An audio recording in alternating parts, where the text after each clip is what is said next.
Hello, and welcome to this episode of Ranting with Wolverine. in which today I want to rant about a little bit of what's come in recently news-wise of Ben Affleck being he is hired to play the role of Batman in the upcoming new Superman movie, the sequel to Man of Steel.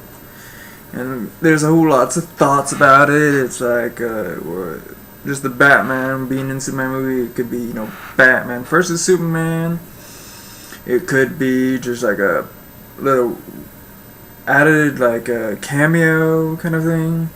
My thought is it's kind of like they're doing their way of leading up to Justice League kind of in their own way.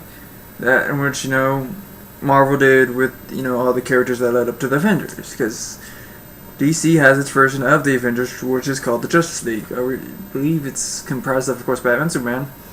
It's Wonder Woman, Green Lantern, The Flash, Aquaman, Cyborg, I think. That may be it, but I mean, Cyborg was an original one, I think. I think it was the other ones, but yeah.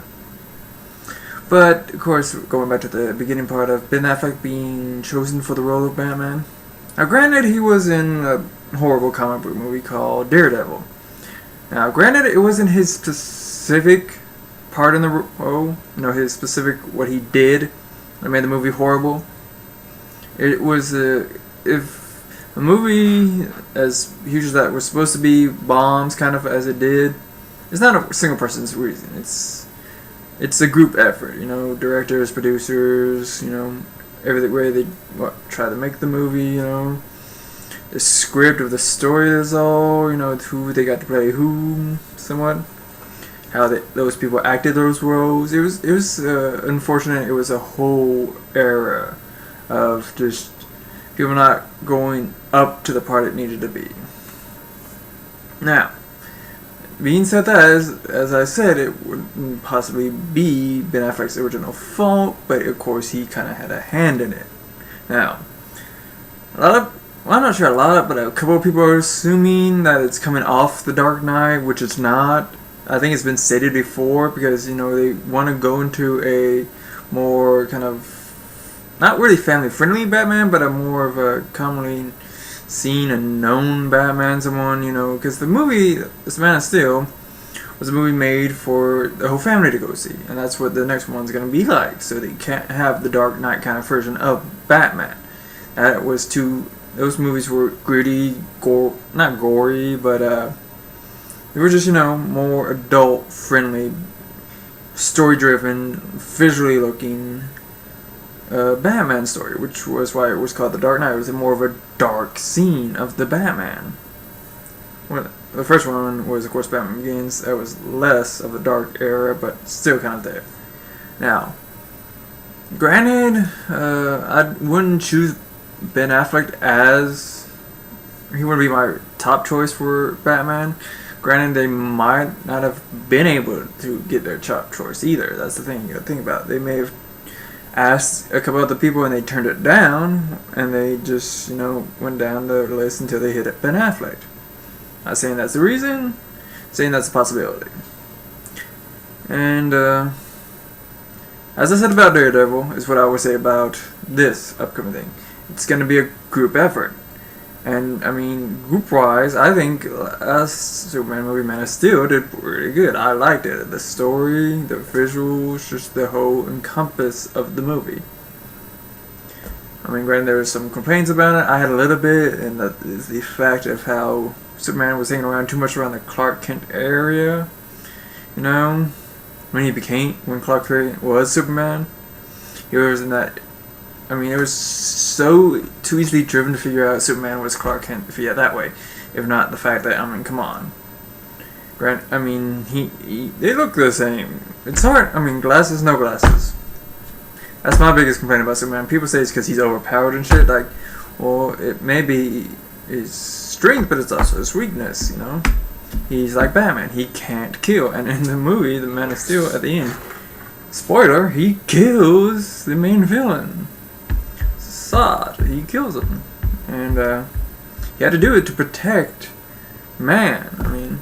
He was Khan. I keep saying Khan. I saw that Star Trek Into Darkness recently, but for the first time, I just wanted to see it again.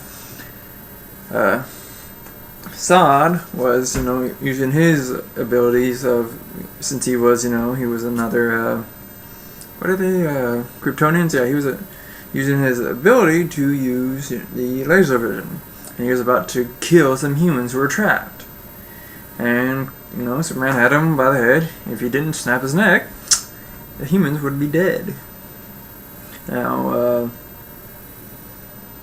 that was the darkest part of the movie. And of course they also think about, whole fact that Lois Lane figures out in an instant, hey, Clark Kent, Superman, they're the same.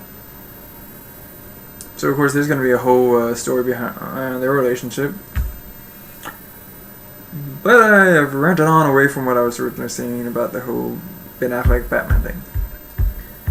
Again, it's going to be a group effort.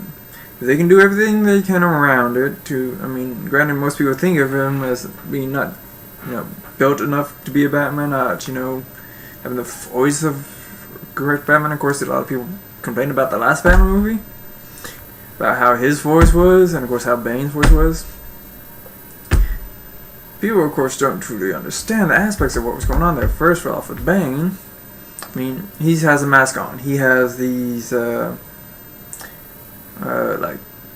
whatever called it was, not poison, but just this certain type of air he had to breathe in to keep him alive because of all the pain that he'd be feeling.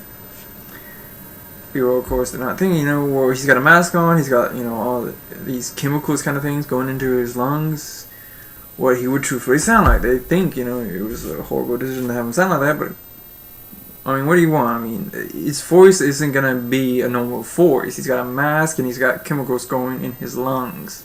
His voice isn't going to be just a regular old voice. And on the Batman, people were just like, why is he, so growly and shit? Well, the same thing with Superman, man. Come on, he's a motherfucking billionaire. Bruce Wayne is senile. If he vocally didn't change up his voice, somebody's gonna put two and two together easily enough. Say, well, he sounds like motherfucking Bruce Wayne. Seriously, it would have been another easy to figure out. Granted, he's covered in all this armor. He's got a mask on, but if he talks like he regularly would as Bruce Wayne, somebody's gonna figure out it's motherfucking Bruce Wayne just from his voice, and everybody's gonna know who Batman really is. But that is all for today's episode of Ranting with Wolverine. I thank you for watching. And for the love of God, put your pants back on. That's just disgusting.